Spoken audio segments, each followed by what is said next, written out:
salut à toutes et à tous. Je me réjouissais beaucoup de faire cette vidéo, c'est une vidéo sur les protéines végétales. J'ai eu la chance d'interviewer Eric Lépine, je vous le présenterai dans un instant. Je mettrai également dans la description les différents points qui sont abordés, comme ça si vous voulez aller spécifiquement sur un point des protéines végétales qui est détaillé dans la vidéo, vous pourrez juste cliquer dessus. Donc, c'est une interview que j'ai envoyée sous forme de questions écrites à Eric Lépine qui m'a répondu. Merci infiniment Eric au passage, c'est génial le temps que tu as pris pour ça.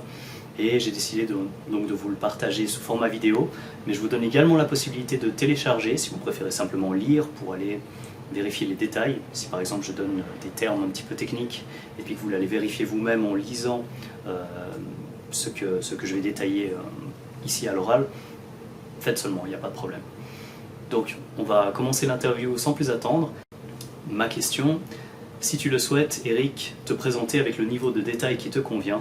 Sa réponse, Got a mind full of questions and a teacher in my soul, and so it goes, de Eddie Vedder. Donc c'était sa manière de se présenter. Voilà. On commence. Quelles sont les protéines végétales les plus intéressantes?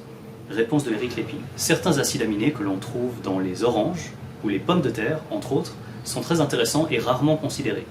Les légumes feuillus bien cuits peuvent jouer un rôle d'appoint intéressant dans certaines situations. Donc, les légumes feuillus bien cuits, les oranges, même si évidemment il n'y a pas beaucoup de protéines, et puis les pommes de terre. Protéines riches, est-ce qu'il faut, donc ça c'est ma question, est-ce qu'il faut garder en tête l'effet potentiellement estrogénique des pois chiches, des haricots rouges, du soya, ce genre de choses? Est-ce qu'il faut prendre en compte les lectines? Peut-être vous avez entendu parler. Quelle est la solution? Est-ce qu'il faut consommer d'autres choses en même temps? Est-ce que le procédé industriel peut aider, par exemple sous forme de farine de haricots noirs par exemple? La réponse de Eric Lépine. Toute la panoplie d'antinutriments est à prendre en considération ici. Qu'il s'agisse des lectines, de l'acide phytique, des tannins, d'oxalates, des saponines, des inhibiteurs de la trypsine, des isoflavones, des solanines, etc. La liste est interminable. C'est donc dire que le mythe de l'aliment parfait, ou créé exclusivement pour l'être humain, est un des mythes les plus pernicieux qui soient. Hormis le lait maternel, cet aliment parfait n'existe pas.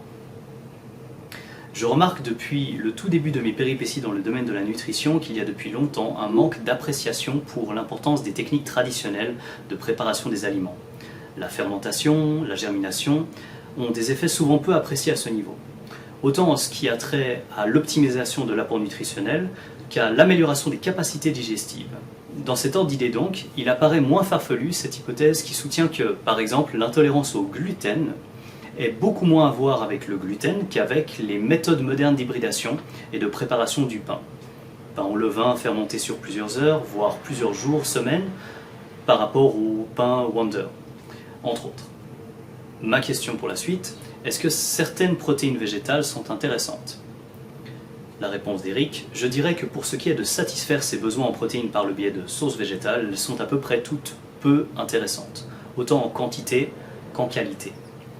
En partant de la prémisse qu'il est préférable de satisfaire ses besoins macro et micronutritionnels, tout en maximisant la capacité digestive de l'organisme donné, et par conséquent la capacité d'assimilation, ceci étant applicable pour chaque espèce donnée, il est clair que même si certains végétaux peuvent être considérés comme quasi essentiels, pour toute une panoplie de raisons, leur apport en acides aminés de haute qualité, en quantité et en proportion favorable, et facilement assimilable, fait en sorte qu'outre certains segments particuliers de la population, il s'avère trop peu optimal de tenter de satisfaire ses besoins protéiniques via une telle approche. Au risque, comme je le laissais sous-entendre plus haut, d'avoir à faire face à nombre de problèmes liés à la digestion, au métabolisme et par conséquent à toute une cascade d'événements endocriniens qui laisseraient à désirer. Ce n'est pas dire que la qualité des acides aminés que ces aliments contiennent soit toujours inconditionnellement inférieure. Ça ne serait pas le cas par exemple avec les pommes de terre ou le jus d'orange, dont la qualité et les proportions d'acides aminés sont exemplaires, mais que même dans le meilleur des scénarios, la quantité de ces aliments qu'on sera appelé à consommer ne rendrait pas l'exercice très pratique. Ma question pour continuer. Est-ce que tu peux expliquer la partie estrogénique des protéines végétales? Donc la réponse de Eric Lépine. Les mécanismes liés à la sérotonine sont largement liés à la digestion et donc nécessairement à la fonction de cette dernière. C'est donc dire d'emblée que dès que l'on vient entraver les fonctions digestives par un apport trop important en aliments moins optimaux, la charge sérotoninergique devient rapidement énorme. Et la cascade d'événements qui succèdent cette réaction de stress inclut, entre autres, une réduction du métabolisme et une réponse estrogénique d'autant plus importante. Entre autres problèmes. En somme, on parle d'une réponse inflammatoire qui devient rapidement chronique. Plus la digestion est compromise, de surcroît, plus la réabsorption de l'œstrogène, autrement éliminé assez aisément, s'accroît. Du coup, ce discours, je le soupçonne, pourrait pousser les gens à croire que je prône une position anti-végétaux et pro-animaux, mais ce serait sombrer dans cette pensée dichotomique que je m'acharne constamment à décourager. En fait, j'ajouterais seulement, pour finir cette section, qu'il est parfaitement possible de créer une situation tout aussi inflammatoire et sous-optimale en consommant une alimentation carnée, qui serait trop riche en tryptophane, cystéine et méthionine. Et d'ailleurs, une hypothèse est souvent proposée pour expliquer les apparents bienfaits d'une alimentation végétarienne de par son optimisation des ratios d'acides aminés, précisément ce qui a trait aux 3 acides aminés subventionnés. Sans parler des potentielles conséquences d'un tel régime en ce qui a trait à un excès de phosphore et de fer. Question suivante, la distinction entre le grass-fed et le non-grass-fed beef. Ce que j'entends par là, c'est si les vaches ont été nourries à l'herbe ou si les vaches ont finalement été dans un système un petit peu plus bourrin, si vous me passez le mot, au niveau du procédé industriel. La réponse d'Éric Lépine. La différence ici est minime, du moins en ce qui a trait au produit final. Les ruminants, de par leur processus de digestion, sont à même de fournir un produit final, dans ce cas-ci le lait et la viande, qui pose peu de risques dans l'ensemble. On peut remercier l'activité bactérienne du rumen. La question de l'élevage relève plutôt, à mon avis, de la sphère du viable et de l'adoption à plus grande échelle d'un mode d'agriculture en plus grande symbiose avec l'environnement. A noter que cela n'est vrai que dans le cas des ruminants. Les autres animaux de ferme de type omnivore, les porcs et la volaille, et donc dépourvus de ce dirumen, n'auront pas la même capacité à détoxifier le produit final et sont donc d'une toute autre catégorie à ce niveau, et menés dans le respect de l'alimentation de l'animal. Entre parenthèses, le système digestif des ruminants est parfaitement adapté au pâturage. Une alimentation à base de céréales, au contraire, réduit de manière importante la santé de ces animaux. Petite parenthèse, l'agronome Jacques Kapla insiste depuis longtemps qu'il est absolument possible de nourrir plus de 10 milliards d'humains en faisant appel à ce mode de production dite en permaculture et en boucle fermée. Il n'a pas tort, mais c'est une toute autre discussion que l'on pourra se réserver pour un autre jour. Prochaine question. Distinction bio-non bio. Quelques pensées sur les graines de lin avec le fameux label bleu blanc cœur et les répercussions sur la qualité des œufs. Réponse d'Éric Lépine. Puisque j'ai mentionné déjà les animaux omnivores, je propose ici que les épithètes relevant du domaine commercial, bio ou élevé au grain ou végétarienne, etc., ne font que porter à confusion. Nécessairement, l'alimentation d'une poule devrait être omnivore. La poule devrait avoir accès au pâturage pour y picorer comme bon lui semble, insectes, larves, herbes, graines, etc. Un contexte rapprochant de ce que Dame Nature avait comme intention permettra à l'éleveur d'obtenir un œuf et une chaîne de qualité optimale, tout en maximisant la vie de l'animal. Question suivante. Les acides aminés limitants et le quota protéique journalier. Est-ce que le fait d'obtenir environ 10 à 20% de protéines en plus à la fin de la journée suffit pour compenser le manque de biodisponibilité? Oui, non, les nuances, en parlant par exemple des indices qu'on appelle le DIAA ou le PDCAA, qui seront bien évidemment écrits si ça vous intéresse. Réponse d'Éric Lépine. Ça dépend du contexte particulier. Une personne avec une digestion et un métabolisme déjà compromis, probablement pas. Autrement, même si ce n'est pas optimal, oui, probablement. Je propose toujours ce concept de fenêtre métabolique et de robustesse métabolique. Autrement dit, plus une personne donnée bénéficie ou à qui établit les fondements d'une grande robustesse métabolique, plus sa fenêtre métabolique lui pardonnera diverses insultes physiologiques, dans une certaine mesure. Prochaine question, consommer des œufs de la ferme et utiliser les coquilles pour du calcium eggshell, du eggshell calcium, le carbonate de calcium. J'ai une autre vidéo là-dessus, peut-être si ça vous intéresse. Pourquoi pas parler du calcium et de l'importance d'avoir une thyroïde suffisamment active pour bien le métaboliser. Donc, sinon la TSH empêche une bonne absorption du calcium, justement. La réponse d'Eric Lépine, oui, absolument. Pour la deuxième partie de ta question, le calcium n'est certes pas unique à ce sujet. Comme tout autre nutriment, le métabolisme doit fonctionner de manière optimale pour faciliter l'assimilation, et un apport suffisant en nutriments concomitants est également à considérer. Dans le cas du calcium, on pense entre autres au magnésium, aux vitamines liposolubles, au ratio phosphore-calcium, etc. Une question ponctuelle sur le nutritional yeast. Donc c'est une source de protéines très riche pour les végétaliens, mais est-ce qu'elle est potentiellement estrogénique? La réponse d'Eric Lépine, estrogénique oui, en plus de comporter un haut pourcentage de phosphore, ce qui n'est donc pas optimal. Ça c'est mon ajout personnel. Oléagineux, ma question. Pourquoi les amandes, les noix de pécan, les cacahuètes et les pistaches n'aident pas? Et puis par rapport au pourcentage de graisse et aux antinutriments, et puis au côté potentiellement estrogénique. Donc la réponse simple d'Eric Lépine, antinutriments en plus des problèmes liés au AGPI, acide gras polyinsaturé. Donc d'autres problèmes qui viennent avec ce type d'acide gras. Prochaine question de ma part sur les graisses saturées et leur impact sur le plan hormonal. Et est-ce que l'huile de coco pour la phase non compétitive avec les hydrates de carbone peut être utilisée sous forme d'énergie de manière optimale ou non?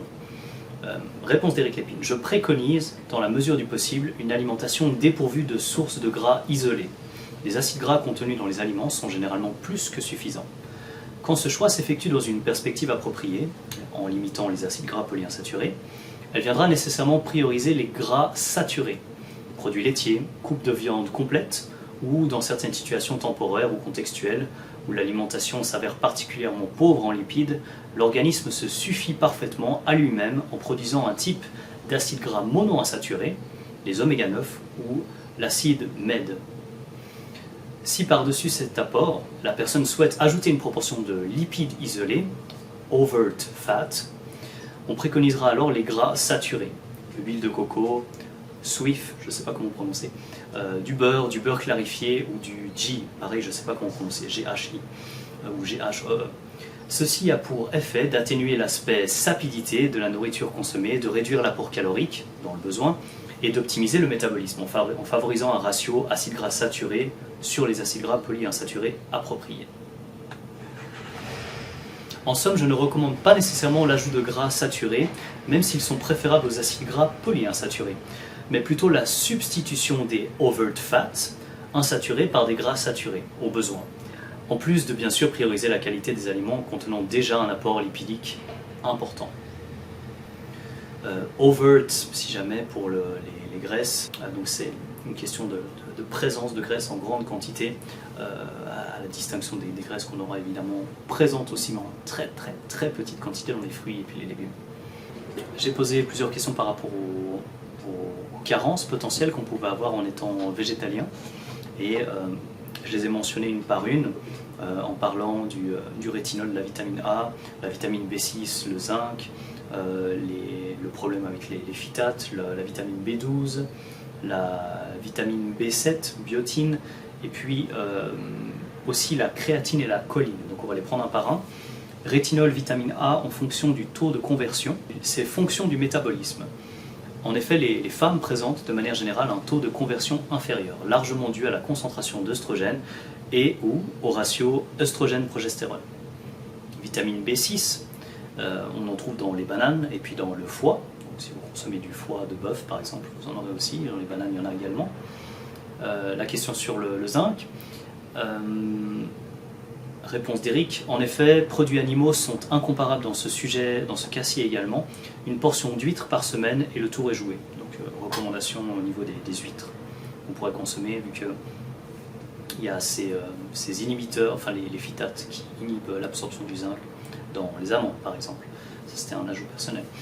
Pour le B12, est-ce qu'il y en a par exemple dans le chlorella? Est-ce qu'il y en a dans les chanterelles? Est-ce qu'il y en a ailleurs, parce que les végétariens ont l'air largement déficients en général? La réponse d'Eric Lépine, à peu près impossible à obtenir via un régime végétalien. Des données conflictuelles peuvent généralement être expliquées par le manque de distinction entre la B12 proprement dit et un analogue de la B12 ou pseudo-B12. Et une carence est pour ainsi dire assurée avec un régime végétalien à long terme sans supplémentation. Pour la vitamine B7, Pour la biotine, ce serait intéressant de l'avoir en mangeant du foie par exemple ou du jaune d'œuf. Rappel des vidéos que vous pouvez trouver, le jaune d'œuf encore un petit peu liquide. Et puis pour la créatine, donc la réponse d'Eric Lépine, en présence d'une carence qui s'avère plus probable chez les végétaliens, la supplémentation peut avoir des effets bénéfiques. Est-ce qu'il faudrait se supplémenter en choline, comme on l'entend parfois? Réponse d'Eric, je ne me soucie généralement pas de la choline. Il existe suffisamment d'informations pour être porté à croire qu'un excès de choline sera forcément plus à craindre qu'une soi-disant carence. On rentre dans une autre partie, étude effectuée sur le lactosérum, son avis sur le lactosérum, sur la whey, sur la caséine, et voici le développement d'Eric Lépine. D'abord, pour le lactosérum, petit lait ou whey, j'ai la forte impression que, comme c'est le cas pour la plupart des compléments alimentaires sur lesquels des études sont menées, on aura certainement omis de prendre en considération le contexte et le paradigme fondamental. Peu importe l'agent isolé, par exemple resveratrol, nitrite, nitrate, oméga 3, il est à peu près certain que l'environnement physiologique métabolique aura été négligé ou omis dans la conversation. Ensuite, étant donné qu'il s'agira presque toujours d'études menées sur quelques semaines tout au plus, les conclusions qu'on pourra en tirer auront tendance à sombrer dans le compartimentalisme et le réductionnisme. Si on y ajoute le contexte socio-historique, comme beaucoup de compléments alimentaires, on aura vite fait de comprendre qu'il s'agit d'un produit déchet, issu de la grande industrie alimentaire, et qui aura permis de transformer ce dit déchet en source de profit. Les huiles de poisson et les huiles végétales insaturées seraient dans cette même catégorie, via un marketing parmi les mieux élaborés. À une échelle plus biochimique, la whey contient un apport beaucoup plus concentré en tryptophane que les produits laitiers. Et comme je l'ai mentionné brièvement dans le dernier courriel, qui dit excédent de tryptophane dit antithyroïdien et pro-sérotonine. Dans le premier cas, il s'agit d'un phénomène souvent peu reconnu, mais il est à noter que les mécanismes derrière la réponse de stress entraînent un problème similaire vu la libération de ces mêmes acides aminés, cystéine, tryptophane et méthionine. Cystéine, tryptophane et méthionine, pardon. Tandis que dans le second cas, ce phénomène sera généralement perçu comme un positif pour le côté sérotonine. Je préfère de loin, lorsque mes clients insistent pour faire appel à un complément alimentaire protéinique isolé, prôner l'usage de la gélatine et des bouillons. Autrement, et plus de la sphère aliment réel complet, je préconise davantage le yogourt grec, 100 gras, 1 g de protéines par 10 g de yogourt, ou le fromage cottage sec pressé, 1 g de protéines par 5 g de fromage. J'ai ensuite posé une question par rapport aux isolats de protéines, justement, vu qu'on parlait des protéines végétales, des isolats de protéines de riz, de chanvre et de pois, en mentionnant un article de Julien Vénesson, pour qu'il puisse regarder s'il était d'accord avec cet article. L'article est évidemment en description. En ce qui concerne les isolats d'origine végétale, ils ont à peu près tous cette même caractéristique d'être fort indigestes ou inassimilables. Si ce n'est pas uniquement par leur composition naturelle, lectine, saponine, fibres insolubles, etc., ce sera au minimum, ou de façon concomitante, dû à leur contenu d'une variété de gommes et autres excipients. Mon avis rejoint donc celle de ton collègue, il parle donc de Julien Vénesson, et bien que oui, le chanvre vient répondre à plusieurs besoins de l'industrie, notamment pour la production de fibres, pour le papier ou l'industrie de vêtements, il demeure tout de même inférieur vu sa teneur importante en gras saturés, oméga 6 en plus, et en fibres insolubles. En ce qui a trait à l'aspect de la composition en acides aminés de la whey et les problèmes qui y sont reliés, étant donné que la majorité sont déjà en mode stress, ce qui libère certains acides aminés tendra déjà et nécessairement vers un déséquilibre, et que l'alimentation d'encore plus de ces mêmes gens est déjà très élevée en ces mêmes acides aminés, petite parenthèse, hormis certains végétaliens, soit dit en passant, un des plus grands points positifs de cette approche malgré les nombreux inconvénients et les nombreuses lacunes, je conçois mal comment on pourrait alors recommander un apport encore plus concentré de ces mêmes acides aminés via le complément alimentaire protéinique. Suggestion finale d'Eric Lépine par rapport au bouillon et à la gélatine. Au minimum, tâchons de rééquilibrer le tout par le biais de la gélatine ou le bouillon, qui permet d'obtenir un apport en acides aminés selon un ratio radicalement différent. En complément, je te recommande très chaudement cette lecture. Et voici un article de Raymond Peat sur la gélatine. Voilà, c'était tout pour cette interview avec Eric Lépine. Il y a de nombreux points, je ne sais pas si vous avez écouté la vidéo d'un seul coup ou si vous êtes allé voir certaines parties les unes après les autres. Globalement, ce qui est compliqué dans dans l'approche des protéines végétales, c'est probablement le fait de considérer que certains aliments sont là pour nous à notre disposition. Ce que j'entends par là, c'est que si je dis ça d'un ton un petit peu provocateur, c'est d'ailleurs ce que cite Raymond Peat lui-même, c'est que les animaux ont des membres pour courir, pour s'échapper, pour échapper aux prédateurs. Par contre, les plantes n'ont évidemment pas de quoi courir. Et donc elles doivent trouver d'autres stratégies pour qu'elles ne soient pas mangées à un moment où elles n'ont aucun intérêt à être mangées. Si on va prendre la caricature extrême, on va se mettre à la place de la plante, puis on va se dire, bon, est-ce qu'au moment de la graine, j'ai intérêt à me faire bouffer? Clairement pas. Il n'y a rien qui s'est développé, il n'y a aucune chance d'avoir une augmentation du potentiel de reproduction, alors que plus tard, par exemple, à l'extrême opposé, si on se dit, bon, si un animal mange un fruit, et puis digère le fruit, il bénéficie donc du mélange glucose-fructose qu'on va trouver dans le fruit, et puis que cet animal va simplement un petit peu plus loin, après avoir fini sa digestion, remettre avec beaucoup d'élégance les noyaux, les graines qui vont permettre justement à la plante de se développer, mais simplement un peu plus loin. Là, quelque part, on a un win-win. Je te donne de la nourriture, tu as un fruit qui est bien bon, bien sucré, et puis tu vas simplement déposer la graine un petit peu plus loin parce que tu vas de toute façon pas le digérer. Ça, c'est une coévolution. Par contre, l'inverse, si on se dit non, mais les plantes sont là pour nous, c'est quand même assez... bon, c'est très anthropocentrique, hein, donc j'entends par là que c'est vraiment nous les hommes, on est là pour bénéficier et avoir tout, enfin on bénéficie de la nature, on prend tout, tout est là pour nous. Et puis ça se passe pas comme ça, si on prend une approche peut-être un peu plus complexe, mais pas pour autant compliquée, simplement se dire voilà, les choses sont pas juste là pour nous, il y a un petit côté humilité aussi là-dedans. La seule chose qui est vraiment faite pour nous, c'est le lait maternel.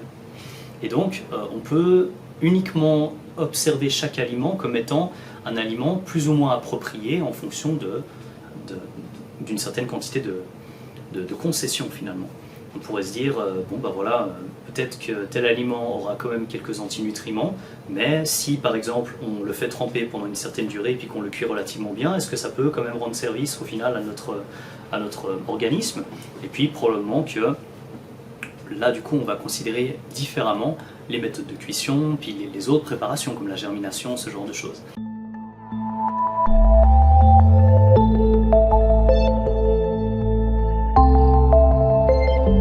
Si ça vous intéresse, il y a énormément de contenu gratuit que je partage, que vous pouvez retrouver sur mes réseaux, que ce soit sur YouTube, vous devez trouver des vidéos par-ci par-là, que ce soit sur Instagram, peut-être de manière un peu moins formelle, ou sur ma page Facebook.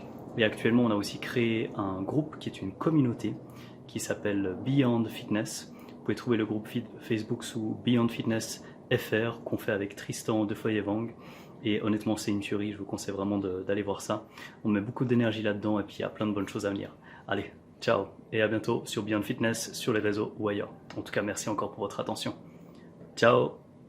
La charge sérotoninergique, je vais la refaire.